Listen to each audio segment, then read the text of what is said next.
Hello, I'm Leroy Garcia, and this is Blue Ring Gallery Podcast. Today we are blessed to have a beautiful artist in our house again, Robin Jones. Welcome, Robin. Thank you, Leroy. It's great to be back. I know. I was just talking to you a little bit about our heritage, and people don't realize that I'm also like Irish Welsh, like 25%. That's so cool. Even though I'm Chicano, you know. Yeah. That crossover is cool. Maybe that's why we get along together so well. That's right. It's our common Celtic ancestry. I want you to talk a little bit about this. And so November 1st is a very important part of the Welsh society, Irish. And I don't even know if I can pronounce this properly, but Nos Galan Gaeaf. Nos Galan Gaeaf. Gaeaf, yeah, Gaeaf, right? Okay. Gaeaf, I always put that Spanish twist on there, but it's the first day of winter in the calendar to the people in the Isles over there. Yep. So it's an important date. How has your ancestry influenced your artwork? I think, well, for this body of work, that's what I really focused on. I got really interested in my own ancestry, and especially the Celtic, from the Celtic lands, Ireland, Scotland, and especially Wales, because I have a lot more Welsh than the other two. And the spirituality, the spiritual practices associated with those lands, for lack of a better term, Celtic pagan. Mm-hmm. Well, I saw like I was looking at a video today, and it had kind of a rock platform on three rocks. Like a table. Like Stonehenge? Yeah, it was like a Stonehenge thing. Yeah. But that's what you're talking about. It's very ritualistic in some ways. Yeah, it is. I'd love to do a whole tour of the sacred sites. Yes. In Ireland, Scotland, and Wales. That would be a really cool trip. But so I was inspired by that, and especially the Welsh. When I found out that the Welsh are considered indigenous to what is today Britain. Mm-hmm. I mean, they have one of the oldest languages in the world. It's ancient, and it's still a living language, and that's it's beautiful. In northern Wales, kids still speak Welsh as their first language. Mm-hmm. So I wanted to call it Nos Galan Gaeaf in honor of nice. My ancestors and the language that continues to be a living language, and doing my small part to bring awareness, I guess, to Welsh culture. Yeah. And, It's very interesting. I was talking to you about my uncle, and I didn't realize that I was 25% Welsh Irish until I did DNA. Yeah. And then, but my uncle has always worn the skirts and played the pipes and all that stuff. It's pretty cool. Wow. And that's really cool. He passed this last year, and that in his honor, bring this up. No, well, life is short. It comes to end for all of us eventually. Yeah. He had a good life. Oh well, it's interesting that you talk about that, because it's also this time of year. Especially from, like, say today, the 31st to about November 2nd, is the most liminal time in terms of Celtic paganism and that belief system, where the veil is the thinnest. So spiritually, between the spiritual world and the corporeal world. So the veil being that thin, there's more, say, energy between the worlds, and if you have dreams of your ancestors or your uncle or anybody who's passed, it's that time of year that they tend to visit, or you can communicate with them, and it's that veil. I like the saying that you said, the veil. That's interesting. Yeah, but yeah, it's true. It sometimes can be very thin, especially if you're a spiritual person or intuitive. Yeah, it's very much so. Yeah. So your latest batch of works, how did your culture, how did this influence what you created? In this body of work? Well, also along with, in talking about the spirituality of, say, the Celtic lands, but I'm speaking mostly of Wales. Like with most indigenous spiritual practices around the world, there's an animistic worldview, which means that there's a belief that everything has spirit. everything has life. So this table, a rock, a mountain, a stream, us, non-human animals. And that really resonated because I think that's something that I've always had, since a little kid. Innate is in you. It is, but I didn't have a language for it. And I think probably most little kids have that.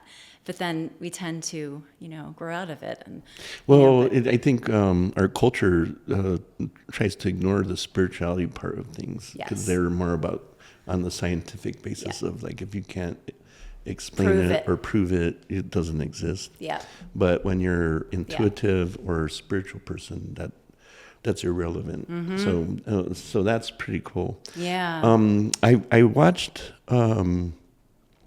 you change a little bit from your paintings. You have a lot more architectural things going on in this latest body of work. What led to that? Well, I was interested in this animistic kind of worldview, so I was kind of incorporating human-made, buildings, edifices. things. Mm-hmm. Yeah, and then creating, I really wanted to create entire worlds. Like a feeling of like a full environment. So everything in the paintings are infused with kind of an animistic. Everything is alive. The stones of the houses and all the creatures, the humans and non-humans, and the river and So there's that aspect to it. So so you've added edifice, which you're right. Even though a stone is a stone, it has a spirit. It does. But you still kept with the little girls, right? Some are a little older. Some are a little older. Yeah, most are like adolescent. So let's go through that. Why did you? Let's talk about that journey too. Like, tell me a little bit about why it's always girls. Yeah. Oh, I don't know. I mean, I guess because I was a girl. Mm-hmm. I don't know. And I don't know. I guess, and I think for a lot of painters, figurative painters, like everything you paint is like, it's part of you, part of yourself. Mm-hmm. So I don't know if I don't know. But these girls I chose to paint adolescent, like preteens and teens, because it is like a lot of things in these paintings, a liminal space. So it's like a space between, it's a transitional space. It's not, you're not a child, you're not an adult.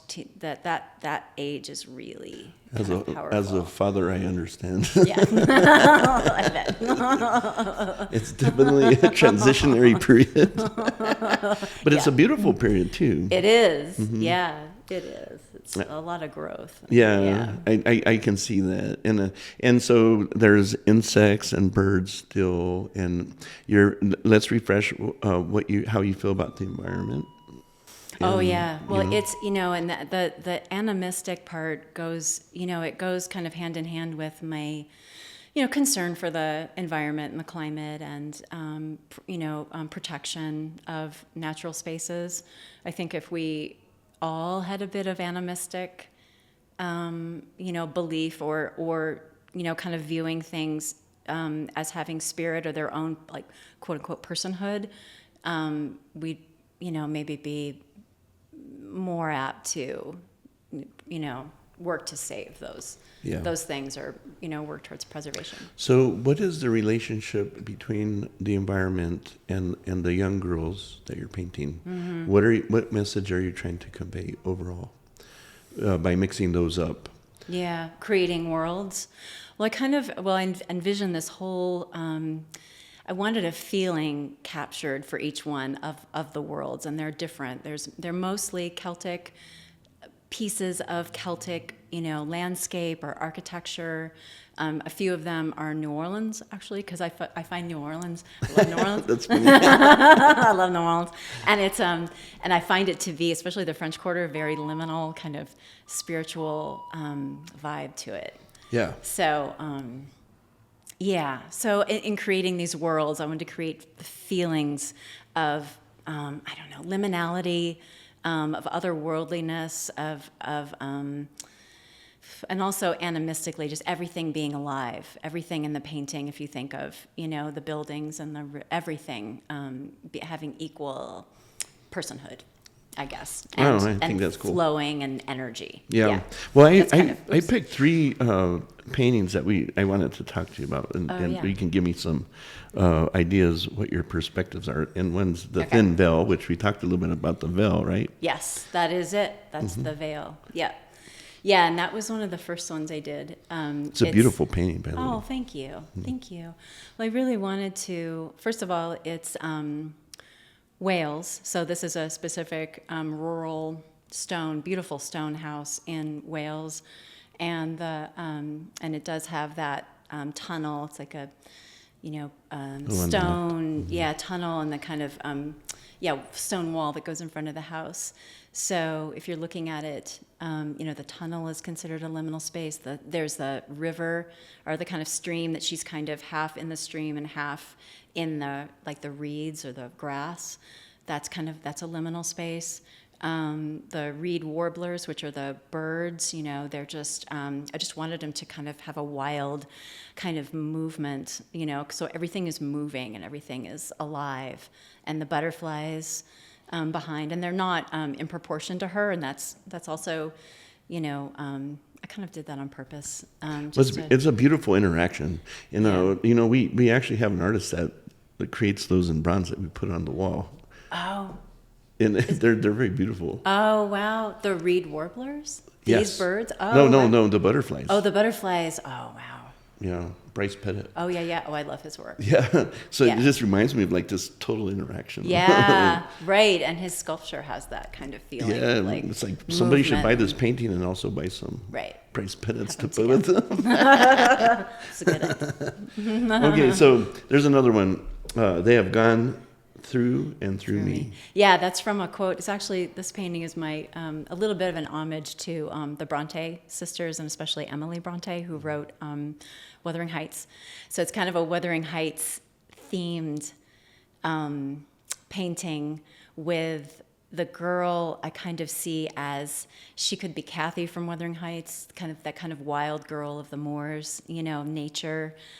She could be Emily Brontë, and behind her is the Brontë parsonage, and it's in a little town called Haworth, which I spent about 3 or 4 days. It's really cool little town. Cool.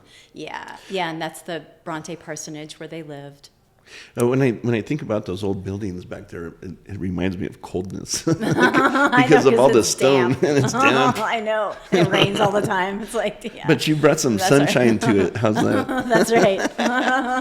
Yeah, there's like a stormy sky, but it's not. I didn't want it to be threatening, dark. It's just dramatic. Yeah. Like the moors.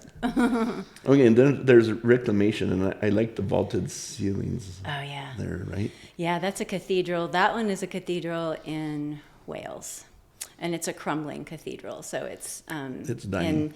in process of returning to the earth, and that's really the whole idea behind the painting. Reclamation meaning the natural world reclaiming space, and coming. So the vines are coming in, and the grass through the tile and the stones and the floor. And the cormorants, because it's a cathedral that's near the ocean. So there's cormorants, and the tree is coming in.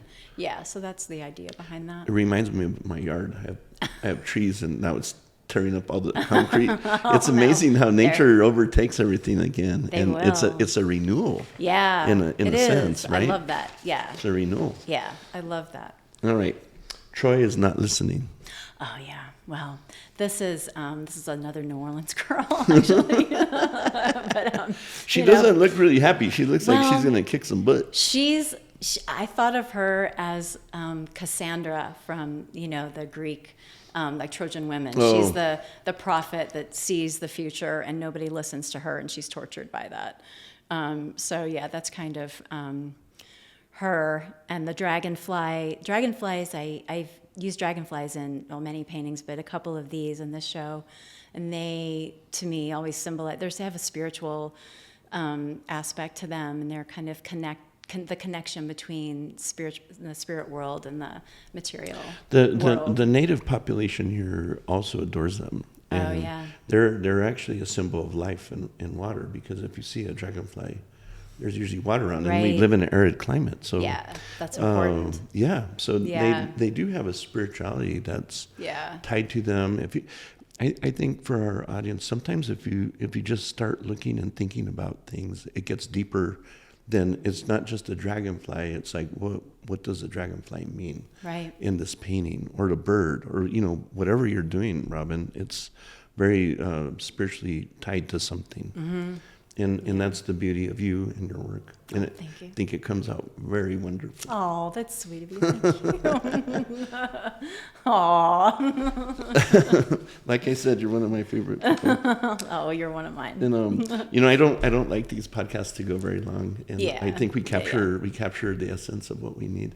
But I love that you came down. Robin has moved to Seattle, and with her partner Zane, and starting a new life up there. But we're still excited that she's continuing to exhibit through Blue Rain Gallery. Oh, And, absolutely. heck yeah. Oh, you guys are. We're the going to have a best. long-standing relationship. Oh, yeah. I'm so lucky to have you guys. We're lucky Yeah. to have both of you. Yeah. And so Aw. thank you very much. Thank you.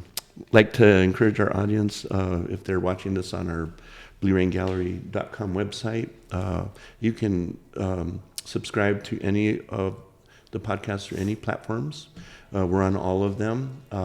We'd like to encourage you to do that.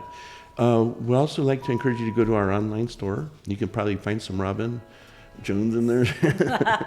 Candles. Candles and stuff. And Cool. it's a beautiful store, and think about Christmas is coming. Good for gifts. BlueRainPrintShop.com. Bring art into your everyday life. Thank you, Robin. Thank you so much, Leroy. Yeah.